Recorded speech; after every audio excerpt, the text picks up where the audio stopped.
সীমা লঙ্ঘনের চরম মাত্রায় একটা ফটোকার্ড প্রচার করা হলো, ছাত্র দলের নেতাকর্মীদের মাঝে হৃদয় রক্তক্ষরণ হবে, এটি কি স্বাভাবিক নয়? প্রতিবাদ জানিয়েছে, কিন্তু সেই প্রতিবাদের ভাষা ছিল পুরোপুরি গণতান্ত্রিক। আমাদের ধৈর্যের চূড়ান্ত সীমা অতিক্রম আরও আগেই করেছি।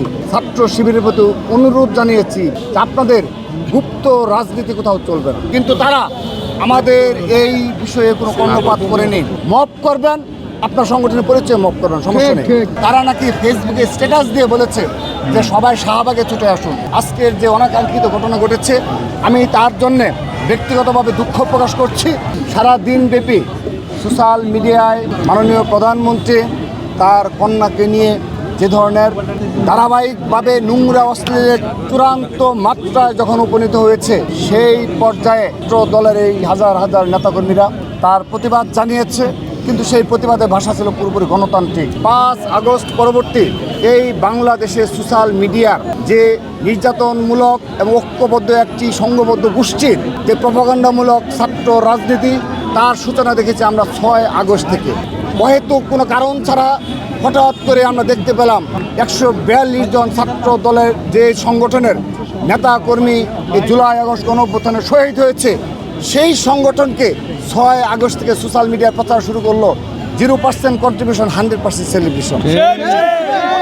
তো এটি ছিল পূর্ব পরিকল্পিত, অর্থাৎ আমাদেরকে এই বাংলাদেশ থেকে যেভাবে হোক ষড়যন্ত্রমূলকভাবে ছাত্রদলকে এই প্রপাগান্ডামূলক রাজনীতির মাধ্যমে এদেরকে ঘায়েল করা। আমরা দেখেন সেই 6 আগস্ট থেকে আজকের দিন পর্যন্ত হাজার হাজার মব হয়েছে, হাজার হাজার মিথ্যা প্রপাগান্ডামূলক ফটোকার্ড তৈরি করা হয়েছে। আপনারা অবগত থাকবেন, আমরা ছাত্রদল কেন্দ্রীয় সংসদ যদি 7 দিন ব্যাপী কোনো সমাবেশে না যাই, কোনো বক্তব্য না রাখি, তারপরে দেখবেন 1-2 দিন পর পর একটা মিথ্যা বানোয়াট ফটোকার্ড এমন অশ্লীল ভাষায় প্রচার করা হয়। এবং তারা কারা? যারা এভাবে সারা দেশব্যাপী ঐক্যবদ্ধভাবে, এবং আমি আবারও বলছি, বুয়েট, ঢাকা বিশ্ববিদ্যালয় সহ সকল শিক্ষা প্রতিষ্ঠানের যে সোশ্যাল মিডিয়া গ্রুপ রয়েছে, সেখানেও এই ধরনের বানোয়াট ফটোকার্ড অব্যাহতভাবে প্রচার করা হচ্ছে। বিগত প্রায় 2 বছরের অধিক সময় ছাত্রদল সর্বোচ্চ ধৈর্য সংযম প্রদর্শন করেছে। আমাদের ধৈর্যের চূড়ান্ত সীমা অতিক্রম আরও আগেই করেছি, তারপরও আমরা আমাদের সংগঠনকে নিয়ন্ত্রণ করতে সক্ষম হয়েছি। বারবার ছাত্র দলের পক্ষ থেকে 2টো বিষয়ে ছাত্র শিবিরের প্রতি অনুরোধ জানিয়েছি যে আপনাদের গুপ্ত রাজনীতি কোথাও চলবে না। এই গুপ্ত রাজনীতি মেনে নেওয়া হবে না। আপনারা আপনাদের সংগঠনের পরিচয়ে আপনারা রাজনীতি করবেন, ওয়েলফেয়ার পলিটিক্স করবেন, মব করবেন, আপনার সংগঠনের পরিচয় মব করবেন, সমস্যা নেই। আমাকে দুটো গালি দিবেন, আমি জানবো যে ছাত্র শিবিরের অমুক দায়িত্বশীল পর্যায়ে নেতা আমাদেরকে গালি দিচ্ছে। একটি ভুয়া ফটোকার্ড দিবেন, আমরা জানবো যে ছাত্র শিবিরের অমুক এই ভুয়া কার্ড ফটোকার্ড প্রচার করছে। আমরা কিন্তু সেগুলো বলতে পারবো যে এই ধরনের ভুয়া ফটোকার্ড ছাত্র শিবির প্রচার করছে, এবং আমরা সেগুলো তাদের দায়িত্বশীল যারা রয়েছে তাদেরকে দিতে পারবো যে আপনার ছাত্র শিবিরের এই পর্যায়ে নেতৃবৃন্দ এই অপকর্ম করছে, কিন্তু তারা আমাদের এই বিষয়ে কোনো কর্ণপাত করেনি। আজকের দিন পর্যন্ত তারা তাদের কোনো কমিটি প্রকাশ করেনি, এই কারণে যে তাদের নেতাকর্মীদের দ্বারা অব্যাহতভাবে সোশ্যাল মিডিয়ায় যে প্রচারণা এবং বিভিন্ন সময় যে মত তৈরি করার যে পায়তারা, সেগুলো তারা অত্যন্ত পরিকল্পিতভাবে করে যাচ্ছে। আমরা নিন্দা জানাচ্ছি, আমরা দুঃখ প্রকাশ করছি।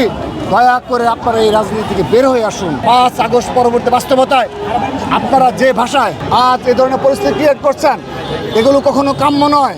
আমরা আপনাদের নিকট বিনীতভাবে অনুরোধ জানাচ্ছি, আপনারা দয়া করে এই ধরনের অপরাজনীতি থেকে বের হয়ে আসুন। সেই সাথে আজকের যে অনাকাঙ্ক্ষিত ঘটনা ঘটেছে, আমি তার জন্যে ব্যক্তিগতভাবে দুঃখ প্রকাশ করছি যে শাহবাগ থানার অভ্যন্তরে এবং বাইরে যে অপ্রীতিকর ঘটনা ঘটেছে। দুঃখ প্রকাশের সাথে সাথে আমি আরেকটি বিষয় বলছি, দয়া করে তাদের দায়ও তারা অস্বীকার করতে পারে না। এ কারণে যে তারা নাকি ফেসবুকে স্ট্যাটাস দিয়ে বলেছে যে সবাই শাহবাগে ছুটে আসুন। দেখুন, এরকম একটি অনাকাঙ্ক্ষিত এবং সীমা লঙ্ঘনের চরম মাত্রায় একটা ফটোকার্ড প্রচার করা হলো, স্বাভাবিকভাবেই আমাদের হৃদয় রক্তক্ষরণ হয়েছে। ছাত্র দলের নেতাকর্মীদের মাঝে হৃদয় রক্তক্ষরণ হবে, এটি কি স্বাভাবিক নয়? যাকে আমরা অভিযুক্ত করা হয়েছে, সেই অভিযুক্ত ভিতরে ছিল, স্বাভাবিকভাবেই তারা অবস্থান নিয়েছে, তারা সেখানে স্লোগান দিয়েছে, এবং ভিতরে সেই অভিযুক্ত ছিল, পুলিশ ছিল।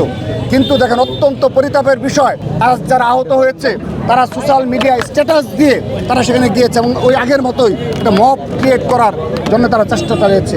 আমরা তাদেরকেও বিনীতভাবে অনুরোধ করছি, দয়া করে এই ধরনের মব ক্রিয়েট করার যে পরিস্থিতিগুলো থাকে আপনারা এড়িয়ে চলুন, দয়া করে রিকোয়েস্ট করছি। আপনাদের কেন সে সময় আপনাদের সাথে তো আমাদের যোগাযোগ রয়েছে, আপনারা তো বিভিন্ন সময় আমাদেরকে ফোন দিয়ে আজকেও আপনারা বিভিন্ন পর্যায়ের শিবির এবং ডাকসুর দায়িত্বশীল যারা রয়েছে আমাদের সাথে যোগাযোগ করে পরিস্থিতি নিয়ন্ত্রণের জন্য আহ্বান জানিয়েছে, আমরা পরিস্থিতি নিয়ন্ত্রণ করেছি।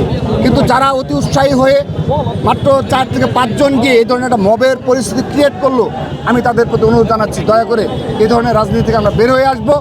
এবং আমি আবারও দুঃখ প্রকাশ করছি এবং সাংবাদিকরাও যারা সামান্য অনাকাঙ্ক্ষিত পরিস্থিতি হয়েছে তাদের বিষয়েও আমরা পরবর্তী পদক্ষেপ নেব।